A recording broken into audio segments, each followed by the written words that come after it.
कोणाला तरी तुमच्या कृपेची खूप गरज आहे. म्हणून मी तुम्हाला विनवून सांगतो की तुम्हाला झालेल्या पाचारणास शोभेल असेच चाला, कारण तुम्हाला देवाचे पाचारण झाले आहे.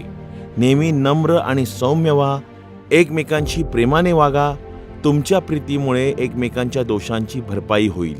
इफिसीस धडा 4:1-2 यामध्ये देवाने असं म्हटलं आहे, येशूचे शिष्य एकमेकांशी ज्या प्रकारे संवाद साधतात त्यासाठी बायबल उच्च दर्जा ठरवतं. नेहमी नम्र आणि सौम्य राहा, इतरांच्या चुकांना क्षमा करा. पण त्या कुटुंबातील एका सदस्याचं काय जे तुम्हाला सहन करू शकत नाही? सोशल मीडियावरील लोकांचं काय? तुमच्या अवस्था बॉस बद्दल काय? किंवा गोंगाट करणारा शेजारी तो तुम्हाला नेहमी त्रास देत असतो, त्याचं काय? तुम्हाला माहिती आहे का, आव्हानात्मक नातेसंबंधांचा उपयोग देव आपली वाढ करण्यास करू शकतो.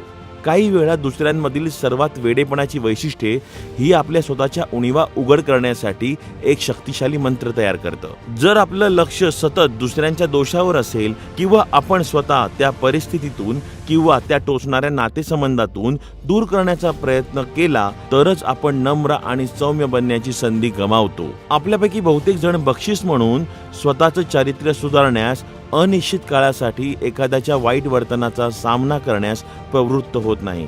देवावर असलेल्या प्रेमापोटी आपण आपल्या बोलावण्याचे पालन करतो, हे जाणून की आपण जेव्हा सर्वात पापिष्ट होतो तेव्हा त्याने आपल्यावर कृपा केली आहे. तो केवळ आपल्यावर प्रेम करत नाही, तर त्याने आपल्याला दिलेल्या पवित्र आत्म्याच्या सामर्थ्याने इतरांप्रती दयाळू होण्यास सक्षम करतो. इफिस आपल्या सर्वात कठीण नातेसंबंधांमध्ये दयाळूपणे वागण्याचा संघर्ष आपल्या स्वतःच्या चांगुलपणावर अवलंबून नाही, हे किती सुखद आहे. जसे आपण पवित्र आत्म्याद्वारे इतरांबरोबर सौम्य आणि नम्र आहोत, तसे आपण व्यक्ती म्हणूनही वाढू शकतो. आज तुमच्या आयुष्यात कोणाला कृपेची नितांत गरज आहे, अशाला तुम्ही शोधा आणि तुम्हाला मिळालेल्या कृपेची भेट त्यांना द्या. देव तुम्हाला आशीर्वाद देवो.